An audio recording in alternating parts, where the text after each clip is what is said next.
Hello everyone, welcome to my craft room.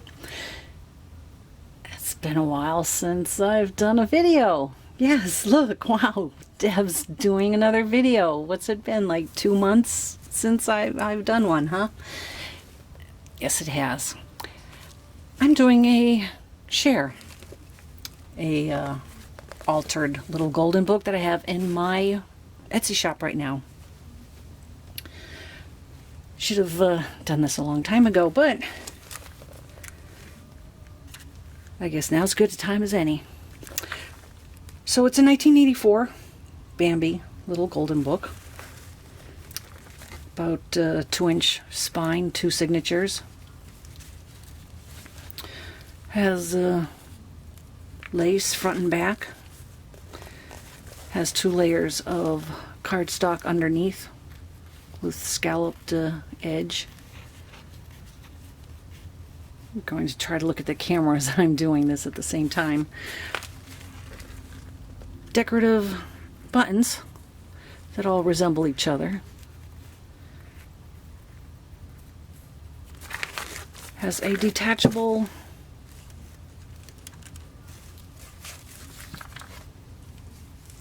tassel that I made from a lot of things that people have sent to me that I have bought from folks.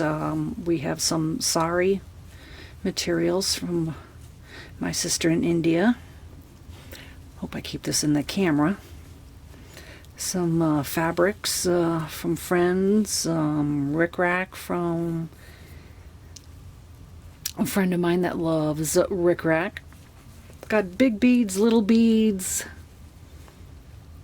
got some plastic beads, got some wooden beads, all kinds of different trims. So there you have the tassel held closed with your basic hair tie, stretchy, knotted in the back. And then a Tim Holtz closure attached to the inside of the cover. All the pages from the Bambi story is in here, along with all the pages that I've added. So everything that was original to this book was left in here. We didn't pull it out because it was an advertisement. I don't like the idea of leaving it in there. So 1984, pages are in really good condition. We didn't trim any of the edges to make it fit into the book. We do a lot of scrapbooking, so we made an extended version of the chipboard cover, so that this way the book would be wide enough and you wouldn't have to, like I see so many people do, they bend the page in. I don't like that. So we have the full book, all of the pages. We have a lot of pages added with stitching, with different forms of inks and beet juice to give it different colors. This one here has a pocket. We did some decoupage, some napkin onto the pages.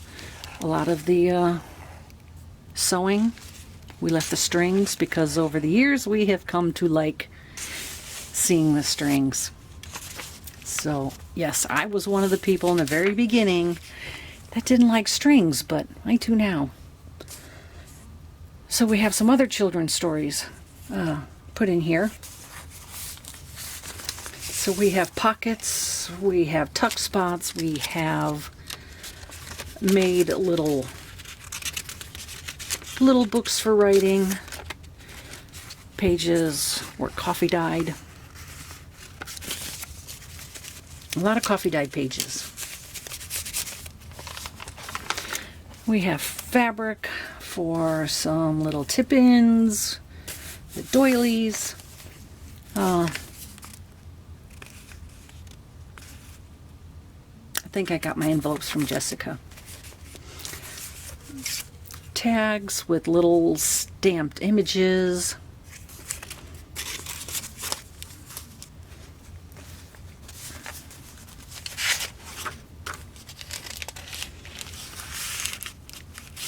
We have some very old dictionary pages that we use in a lot of our projects. There'll be pieces of dictionary pages everywhere. This one is stitched onto a coffee-dyed tracing paper. Places to write, places to attach your own project, you know, plenty of places for you to attach your own stuff. Belly band with lace over the top of coordinated colors. You know, there's a lot of coordination of colors from page to page going on in this book. Another little stamped image. Jack and the Beanstalk. So that just tucks in there, and you can tuck whatever you want in there too. This tag has napkin decoupaged onto paper that has color, so you would be able to see the color through the napkin. And a lot of ink sprays. We have a lot of fun with ink sprays. And an altered paper clip with some fibers. And it's kind of sort of a hidden paper clip. You can only see the edges. Enough room where if you wanted to dangle some beads, you know, there's plenty of room for that.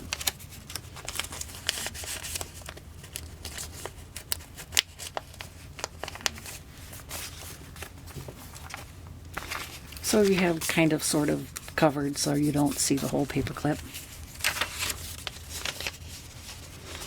The first part of the book has a lot of green. Then when you get to another part of the book, it becomes a lot of brown. And then, of course, everybody remembers the fire in Bambi story, so it kind of becomes orange.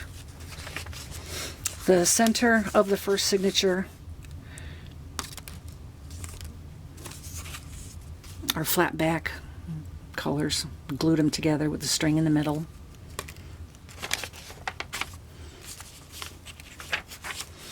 Another paper clip. And then more tags. We have 2 pockets. And more decoupaging of the napkins and the spraying of many colors of ink. And this one has napkin and a guest check on the back for writing. And we have the green and the green.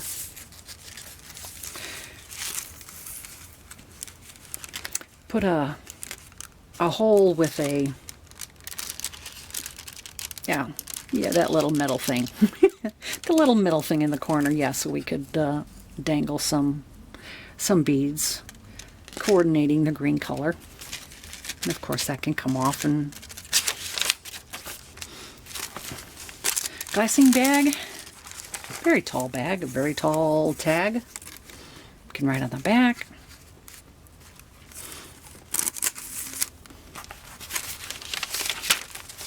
Should have counted how many pages were in, but yeah, there's a lot of pages. Plenty of pages.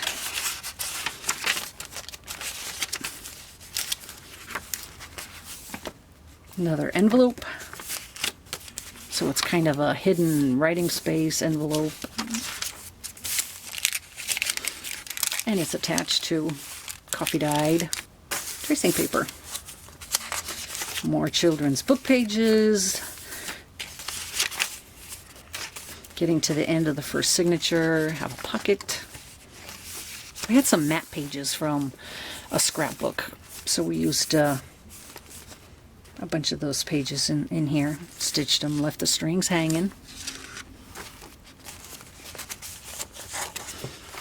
The few pages in here that have lace on the edge, we didn't stitch the lace to the paper. We stitched the cardstock. We glued the cardstock to the lace to the paper. So there is no stitching showing on the back side. It's only on the piece of cardstock.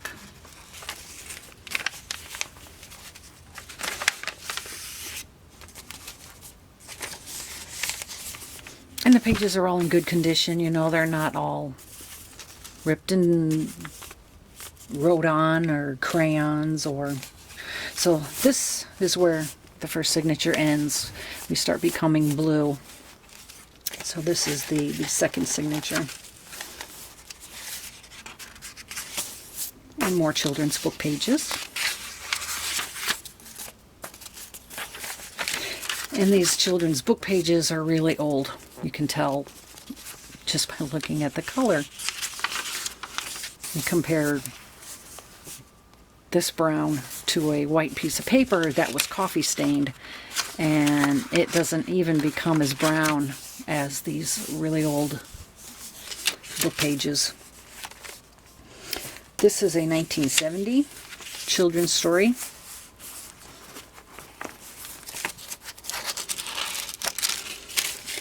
And this is not tracing paper. I'm not sure what kind of paper this is. But when you coffee dye it and then you try to iron it out, it gives this really neat effect.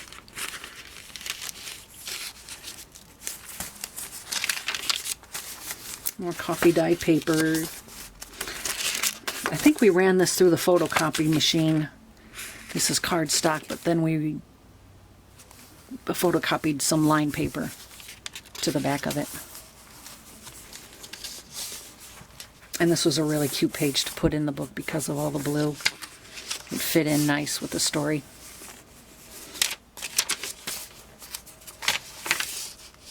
And same with this one here that has the lace on the edge. We just stitched the blue piece of cardstock and then glued it, so there's no stitching.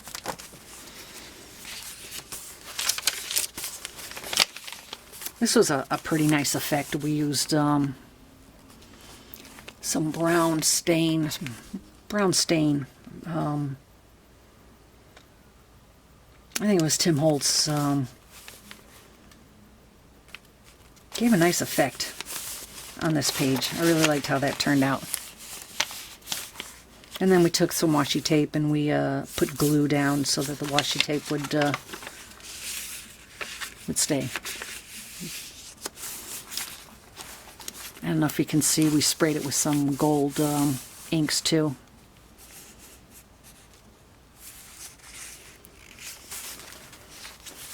And some more washi tape, not washi tape, more cardstock with the lace.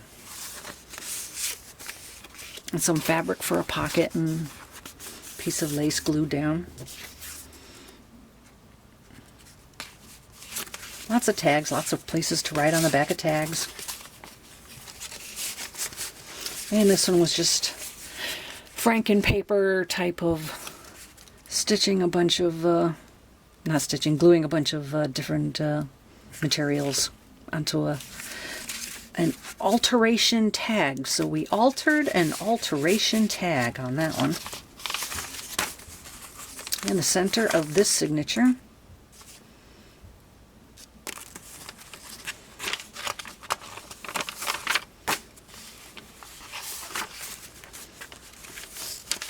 so when you go on Etsy and you're looking for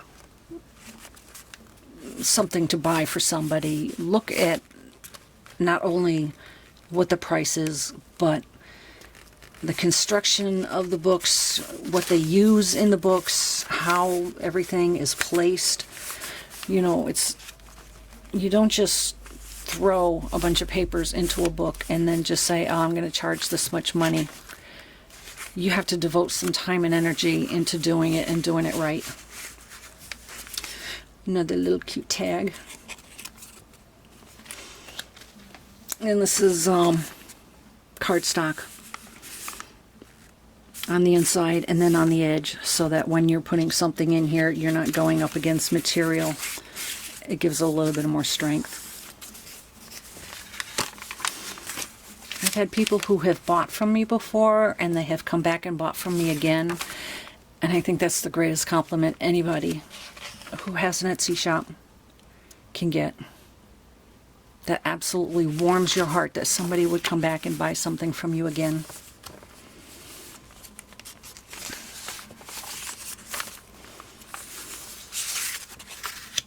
And some more pink stained paper from Beet Juice.